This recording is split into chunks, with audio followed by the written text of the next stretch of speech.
Chers amis, bonjour. Nous nous retrouvons également autour de quelques halachot concernant le Shabbat. Le texte du Kiddush du Shabbat midi nous enseigne trois interdictions. À partir des mots Mimetzo Heftsecha, on s'abstiendra de visiter nos affaires. On apprend que pendant le Shabbat, on ne s'occupe pas de nos affaires ni des gains qui leur sont relatifs.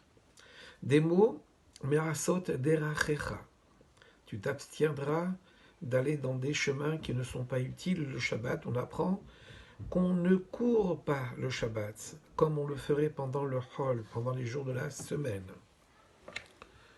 Des mots Vedaber Davar, on apprend l'interdiction de parler le Shabbat de commerce. Donc voilà ici trois interdictions dont on se gardera bien évidemment pendant le Shabbat. Voici quelques exemples permettant de décliner ces trois interdictions-là.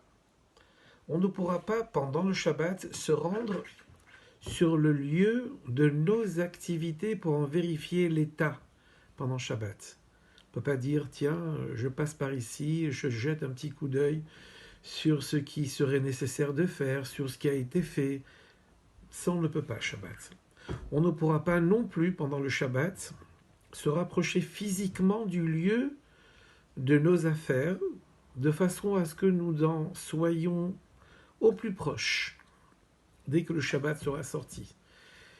Puisqu'on sait que pendant Shabbat, on peut marcher au-delà d'une certaine distance, de 1000 mètres, au-delà de la dernière maison. On ne peut pas dire pendant l'après-midi de Shabbat, tiens, je vais marcher, sans franchir ce troum, cette limite physique du Shabbat, mais je vais aller à quelques mètres, comme ça, dès que Shabbat sera sorti, je serai plus proche de l'endroit dans lequel je veux me rendre. Et donc finalement, j'aurai pendant Shabbat vaqué quelque part à mes occupations de la semaine. Mais si cette démarche qui consiste à se rapprocher d'un endroit, même si on devait marcher pour cela pendant Shabbat, si donc cette démarche concernait une mitzvah, on doit se rendre à une serouda quelconque, à une seroudat mitzvah bien sûr, alors il nous sera permis de faire une démarche pareille dès lors que cela concerne une mitzvah. Éventuellement, le Shabbat, on pourra proclamer une perte.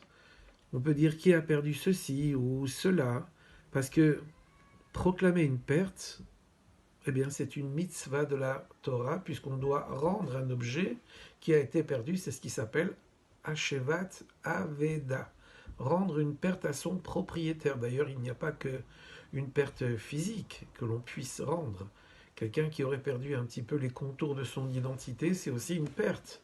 Et bien sûr que le Shabbat, on peut tout à fait lui rendre cette dimension identitaire qu'il a perdue.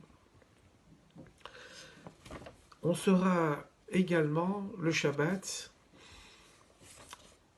dans l'interdiction de donner des cadeaux pendant Shabbat, sauf si c'est dans l'intérêt du Shabbat, comme par exemple donner du vin, donner à manger, ou si cela concerne une mitzvah du Shabbat qu'on pourrait faire. Bien. Et bien sûr, tout cela en faisant attention à ne pas transgresser la mélacha de porter d'un domaine à un autre domaine, à déplacer des objets qui sont interdits de déplacer, comme le mouxé dont on a précédemment parlé. On ne parlera pas non plus le Shabbat de prêt ou d'emprunt. On ne parlera pas d'achat ni de vente, de peur. D'en arriver à écrire, travail qui est bien sûr un des 39 travaux interdits pendant le Shabbat. Et cette crainte de transgresser tel ou tel travail, c'est cela même qui a fait en sorte que nos maîtres ont pris plein de barrières pour nous éviter de transgresser le noyau central, si l'on peut dire. Pendant Shabbat non plus, on ne pèsera pas des objets, on ne mesurera pas.